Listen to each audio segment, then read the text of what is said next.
साथियों नमस्कार, स्वागत है आपका हमारे YouTube channel study circle with BP में। मैं ब्रजेश पटेल आप लोगों का बहुत बहुत स्वागत करता हूं और आज हम चर्चा करने वाले हैं मध्य प्रदेश शिक्षक भर्ती वर्ग 3 के लिए और रीट के लिए पूछे जाने वाले हिंदी शिक्षण शास्त्र के महत्वपूर्ण प्रश्नों के बारे में।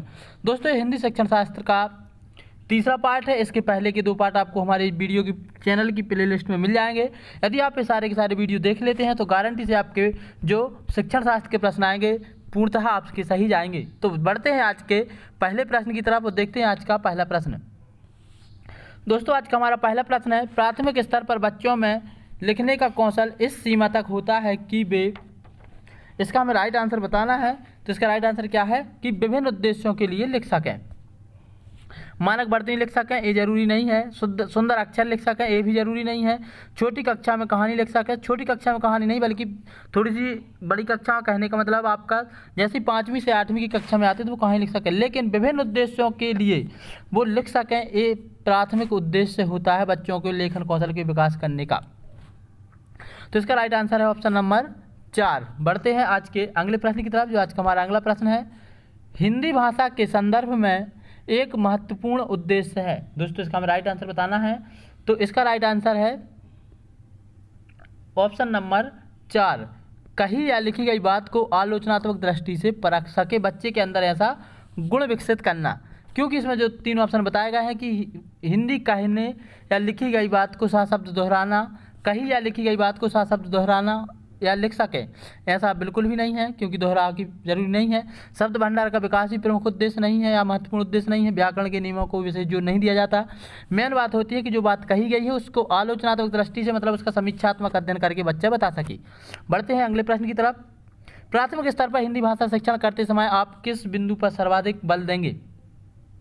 मानक वर्तनी पर, लोकोक्तियों पर, विभिन्न वाक्य संरचना पर, हिंदी भाषा की सौंदर्य एवं आंचलिकता पर। तो दोस्तों, इसका भी जो राइट आंसर है, इसका राइट आंसर है ऑप्शन नंबर 4, भाषा के सौंदर्य और आंचलिकता, मतलब वहाँ के आजू बाजू का जो उसका भाषा समृद्ध परिवेश है, जो वहाँ की मातृभाषा है, उस पर विशेष जोर दिया जाएगा। बढ़ते हैं अगले प्रश्न की तरफ, जो आज का हमारा अगला प्रश्न है, पहली कक्षा की हिंदी भाषा की पाठ्य पुस्तक में आप किस विधा को सबसे अधिक महत्व देंगे? दोस्तों, इसका जो राइट आंसर है, इसका राइट आंसर होगा कहानी। क्योंकि प्राथमिक स्तर पर बच्चे जो होते हैं वो कहानी सुनने में अधिक रुचि लेते हैं। इसके अलावा कहानी सुनना एक शक्तिशाली शिक्षण विधि के अंतर्गत भी आता है, इसलिए शिक्षक को बच्चे को कहानी विधि के माध्यम से सिखाना चाहिए। और अधिकतर आपने देखा होगा, यहाँ तक कि मैथ और साइंस की किताबों में भी कहानी विधि का प्रयोग किया जाता है और बच्चे को सिखाया जाता है। बढ़ते हैं अगले प्रश्न की तरफ। पढ़ने का प्रारंभ से ही खाली स्थान हूँ, पढ़ने का प्रारंभ खाली स्थान से ही हूँ और किसी उद्देश्य के लिए हो, इस यहाँ पर इसका क्या मतलब, यहाँ पर क्या आएगा खाली स्थान में हमें बताना है। तो दोस्तों, पढ़ने का जो उद्देश्य है वो क्या होना चाहिए? तो इसका right answer option number A, पढ़ने का जो प्रारंभ है अर्थ से हो। क्योंकि जब हम पढ़ते हैं तो हमें उसका अर्थ मालूम होना चाहिए तथा किसी भी उद्देश्य के लिए हो, इसका हमें विशेष ध्यान रखना है। बढ़ते हैं अगले प्रश्न की तरफ। इसका राइट आंसर है ऑप्शन नंबर 1, भाषा अर्जित करने के संदर्भ में कौन सा कथन उचित नहीं है? दोस्तों, क्वेश्चन नंबर 6 है, हमें इसका राइट आंसर बताना है। भाषा अर्जित करने के संबंध में कौन सा कथन सही नहीं है, तो हमें नहीं वाला बताना है। तो इसका जो राइट आंसर है, इसका राइट आंसर है ऑप्शन नंबर 4, भाषा के नियमों को आत्मसात करते हैं। ऑप्शन नंबर 1, बच्चे के नियम बनाना सिखाना। क्योंकि दोस्तों, जो भाषा का शिक्षण है वो नियम पर विशेष जोर नहीं देता है। यह एक सहज प्रक्रिया है, स्वाभाविक प्रक्रिया है। यह बच्चे के नियमों को आत्मसात करते हैं, ये भी बिल्कुल सही बात है। बालक जो सीखता है उसको होना चाहिए, लेकिन नियम बना के सिखाना बिल्कुल गलत बात है। बच्चे को नियम बना करके नहीं सिखाना है, बल्कि उसको स्वाभाविक तरीके से, शानदार तरीके से सिखाना है, जो उसका माहौल है उसके अनुसार। बढ़ते हैं अगले प्रश्न की तरफ, जो क्वेश्चन नंबर हमारा 7 है, लिखना सीखने में सबसे अधिक महत्वपूर्ण है। दोस्तों, इसका जो राइट आंसर है, लिखना सीखने सबसे अधिक महत्वपूर्ण है अर्थ की अभिव्यक्ति। जब हम लिखना सीखते हैं तो उसमें हमें विशेष जोर देना चाहिए कि अर्थ की अभिव्यक्ति को। भाषा कौशल एक अभिव्यक्ति का साधन है जिसे सुनने, बोलने, पढ़ने तथा लिखने का कौशल सम्मिलित होता है। किसी भी व्यक्ति में जो संप्रेषण की क्षमता होती है, उसका विकास होता है, वह उसकी भाषा पर ही निर्भर करता है और भाषा की प्रभावशीलता का संबंध बोधगम्यता से संबंधित है। बढ़ते हैं आज के अगले प्रश्न की तरफ, जो आज का हमारा अगला प्रश्न है, वाइगोत्स्की ने भाषा विकास का परिपेक्ष प्रस्तुत किया है। हमें इसका राइट आंसर बताना है। तो इसका राइट आंसर है तो ऑप्शन नंबर 3 जो वाइगोत्स्की है उन्होंने सामाजिक सांस्कृतिक परिवेश की बात की है, इसी के बारे में बताया है, इसलिए हमारा राइट आंसर है ऑप्शन नंबर 3। क्योंकि वाइगोत्स्की के अनुसार बालक के संज्ञानात्मक विकास में समाज और उसके बीच सांस्कृतिक संबंधों का महत्वपूर्ण भूमिका होती है, ऐसा वाइगोत्स्की ने कहा है। इसका राइट आंसर ऑप्शन नंबर 3। बढ़ते हैं आज के अगले प्रश्न की तरफ।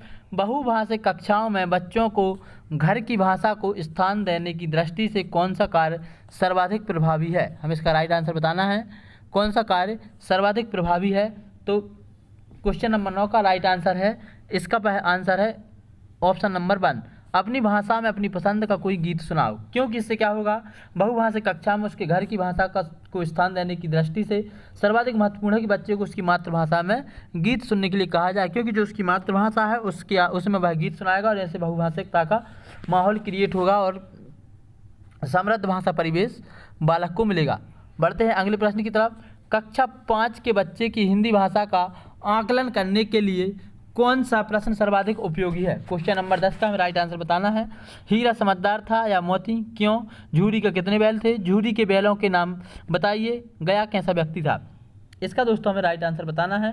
क्वेश्चन नंबर 10 है। दोस्तों सबसे पहले तो आपको बता दूं ये कि कहानी है जो NCERT की कक्षा 5 में है। आपको एक कहानी मिलेगी, 2 बैलों की कहानी, जिसके रचनाकार थे मुंशी प्रेमचंद जी, और उसमें बैलों की कहानी है जिसमें मुंशी प्रेमचंद के बैल उसका साला ले जाता है, उससे संबंधित एक कहानी का यहाँ पे जिक्र आया है। तो इसमें बताया गया है कि कौन सा प्रश्न सर्वाधिक उपयोगी है। तो इसका राइट आंसर है, जो राइट आंसर है ऑप्शन नंबर 1। क्योंकि हमें विशेष चीज़ देखना है, पूरा सवाल कुछ ही बोल रहा हो जहाँ पर हमसे क्यों कहा जाए, तो हमें विशेष तौर पर जो आज का वैज्ञानिक दृष्टिकोण है वो क्यों पर विशेष जोर देता है। हीरा समझदार था या मोती क्यों, इसलिए ये आंसर इसका सबसे बेस्ट होगा, ये पूछा जाना चाहिए और यही इसका राइट आंसर है। आज का अगला प्रश्न है, हिंदी भाषा में आकलन का मुख्य उद्देश्य है। तो दोस्तों क्वेश्चन नंबर 11 का हमें राइट आंसर बताना है। हिंदी भाषा में आकलन का जो मुख्य उद्देश्य है, प्रभावी भाषा प्रयोग में बच्चों की मदद करना। इसका हमारा जो राइट आंसर है ऑप्शन नंबर 4 है।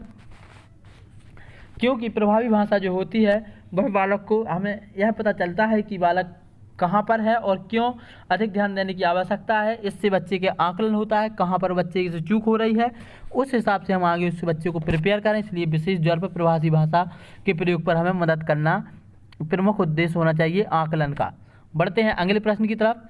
तीसरी कक्षा का मोहित अक्सर पढ़ते समय शब्दों की पुनरावृत्ति करता है, आप उसके पाठन के बारे में क्या कहेंगे? दोस्तों इसका हमें राइट आंसर बताना है कि तीसरी कक्षा का जो मोहित है वह कोई भी पाठ पढ़ता है तो उसको एक ही शब्द को बार बार दोहराता है। इसका जो राइट आंसर है, इसका राइट आंसर है ऑप्शन नंबर 4, वह अर्थ की खोज में पुनरावृत्ति करता है। क्योंकि तीसरी कक्षा तक आते आते बच्चों के शब्दों का ज्ञान तो हो जाता है, लेकिन इस आयु तक यदि वे बार बार किसी शब्द की पुनरावृत्ति कर रहे हैं तो उस शब्द के अर्थ की खोज कर रहे हैं, इसलिए इसका राइट आंसर है ऑप्शन नंबर 4। बढ़ते हैं अगले प्रश्न की तरफ।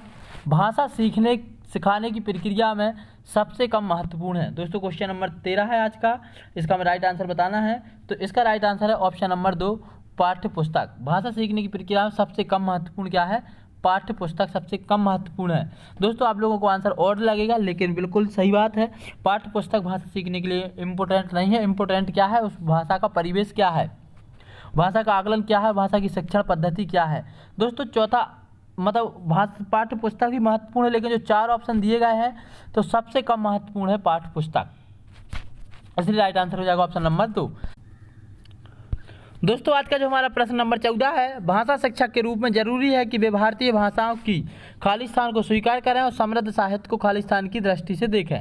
इसका दोस्तों हमें राइट आंसर बताना है। क्वेश्चन नंबर 14 है तो इसका राइट आंसर है ऑप्शन नंबर 4। हमें जो क्या करना है, जो भारत की भाषा के शिक्षक को जरूरी है कि भारतीय भाषाओं की विविधता को स्वीकार करे और समृद्ध साहित्य को खालिस्तान मतलब सराहना की दृष्टि से देखे। तो इसका राइट आंसर है ऑप्शन नंबर 4। बढ़ते हैं आज के अंतिम प्रश्न की तरफ, जो आज का हमारा अंतिम प्रश्न है। पहली कक्षा के बच्चों के साथ कविता गायन के बाद आप क्या करेंगे? दोस्तों ये पेडागोजी के यहाँ से काफ़ी ज़्यादा व्यवहारिक प्रश्न हमसे पूछे जाते हैं, इसका हमें विशेष ध्यान रखना है। तो इसमें 4 ऑप्शन हमें दिए गए हैं। जो ऑप्शन नंबर 1 है, हमें इस बात पर विशेष जोर देना है कि बच्चे से कहेंगे कि भाई अपनी भाषा में अपनी पसंद की कोई कविता सुनाए, क्योंकि यदि हम बच्चे से उसको 7 शब्द दोहराने के लिए बोलेंगे तो उसकी अभिव्यक्ति का विकास नहीं होगा। कविता पर आधारित प्रश्न पूछेंगे तो ये आपका तथ्यात्मक क्वेश्चन हो जाएगा और रटने की प्रवृत्ति पर उस पर जोर दिया जाएगा। बच्चे की कविता में आए 5 शब्द बताने कहेंगे तो ये भी आपका एक फैक्चुअल क्वेश्चन हो जाएगा।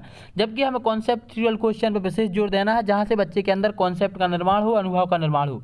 इसलिए राइट आंसर होगा इसका ऑप्शन नंबर 1। तो दोस्तों आज की वीडियो में इतना ही।